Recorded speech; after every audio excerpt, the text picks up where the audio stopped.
कांग्रेस तो सीन से ही गायब है, एक तरह से कांग्रेस सीन से गायब है। उसका ओबीसी का हो रहा है या क्या हो रहा है उसका कुछ नहीं है। आपने देखा होगा कि नवीन वर्मा को बीजेपी में न जाने देने के लिए कांग्रेस ने कोई ताकत झूठी या कोई बातचीत करी, ये अभी तक हमारे पास समाचार नहीं है। तो कितना दुर्भाग्यपूर्ण है। इसलिए ये एक बहुत ही मतलब कांग्रेस और बीजेपी के लिए मतलब हम ये कहते हैं कि साहब विश्व की हम बड़ी पार्टी हैं, एक कहती है कि हम विश्व की सबसे ओल्डेस्ट पार्टी हैं। तो देखिए कि ये मतलब दोनों पार्टी सवालों के घेरे में है केवल एक ओबीसी के नाम पर। हल्द्वानी के जो नगर निगम है लगभग 2.25 लाख वोटर हो चले हैं और 60 वार्ड हैं और 3 विधानसभाएं इसमें कवर होती हैं, लाल कुआं, काला ढूंगी और हल्द्वानी प्रॉपर पूरी।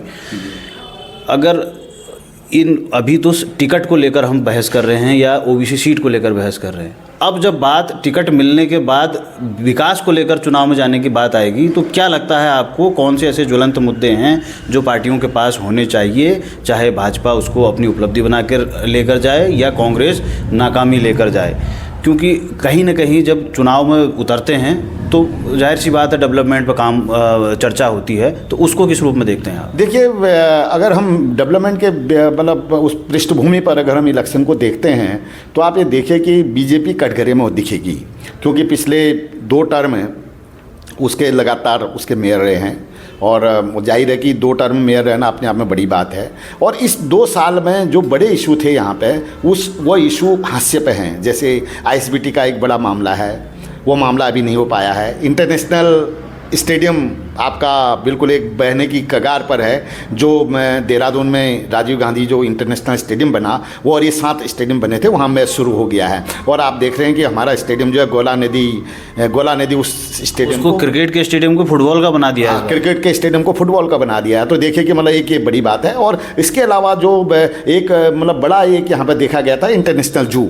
देखिए कि हल्द्वानी एक महानगर बन गया है। पूरे कुमाऊँ के आपके गाँव मेरे गाँव, आपके इलाके मेरे इलाके, आपकी पट्टी मेरे पट्टी, आपकी तहसील मेरी तहसील, आपके ज़िले और मेरे ज़िले के सारे लोग लगभग पलायन करके हल्द्वानी आ गए हैं। हल्द्वानी एक तरह से सब संस्कृतियों का एक संगम बन चुका है। और यहाँ पर जब लोग हैं तो लेकिन यहाँ के बच्चों को ले जाने के लिए, यहाँ के लोगों को घुमाने के लिए, या कोई अगर आदमी अगर हल्द्वानी की एक पहचान को लेकर अगर आना चाहता है तो राज्य गठन के 25 साल में हम वो एक स्थान नहीं दे पाए हैं। जो पूर्व काबीना मंत्री इंदिरा हृदय जी ने इंटरनेशनल जू के तौर पर एक जो सपना देखा था, वो सपना अभी अधूरा है और उसको पूरा होगा नहीं होगा ये भी नहीं कहा जा सकता है। इसके अलावा जो रिंग रोड का एक बड़ा मामला है, प्रधानमंत्री जी ने 2100 करोड़ रुपया आवंटन किया था और उसमें कहा जा रहा था कि हल्द्वानी का एक चौतरफा विकास होगा, सर्वांगीण विकास होगा, हम बहुत कुछ करेंगे, बहुत कुछ चीज़ें दिखेंगी। तो उस पर अभी कुछ काम नहीं हो रहा है, रिंग रोड पर काम नहीं हो रहा है।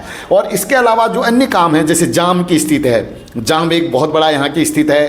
कैंची धाम भी इस इलेक्शन के केंद्र में होगा और बच्चों की कैंची धाम में बाईपास नहीं बन पाया तो उसका जो सबसे बड़ा असर यहाँ के बाज़ार पर, यहाँ की मेरे लोगों के जनजीवन पर जो पड़ रहा है वो कैंची धाम से भी पड़ रहा है। इसके अलावा जो तीसरा जो सबसे ज़्यादा एक इम्पोर्टेंट बात है कि देखिए 3 विधानसभाओं को ये केंद्र में है, यानी कि यहाँ का जो मेयर होगा, जो महापौर होगा, उसके अधीन 3 विधायक होंगे।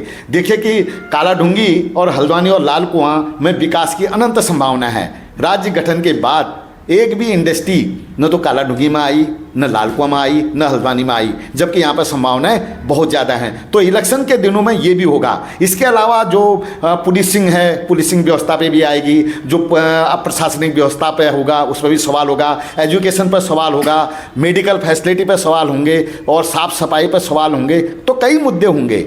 तो हो सकता है बीजेपी कई मुद्दों को विकास के तौर पर अपने नए तरीके से देखने की कोशिश करेगी और कांग्रेस उनको घेरे में लेने की कोशिश करेगी। लेकिन अगर हम इस इलेक्शन को बहुत ईमानदारी के साथ अगर देखें तो बीजेपी के लिए तो बहुत चुनौती का सामना करना पड़ेगा। बीजेपी के लिए एक बड़ी चुनौती है कि लगातार उसको तीसरी बार इसको अपने कब्जे में लेने की चुनौती होगी। लेकिन कांग्रेस के लिए चुनौती नहीं होगी, वो उसके खोने के लिए कुछ नहीं है और पाने के लिए उसके पास महापौर का पद है। अब देखना है कि दोनों की रणनीति क्या होगी और जैसे ही आचार संहिता लगेगी उसके बाद इलेक्शन के मुद्दे साफ होंगे।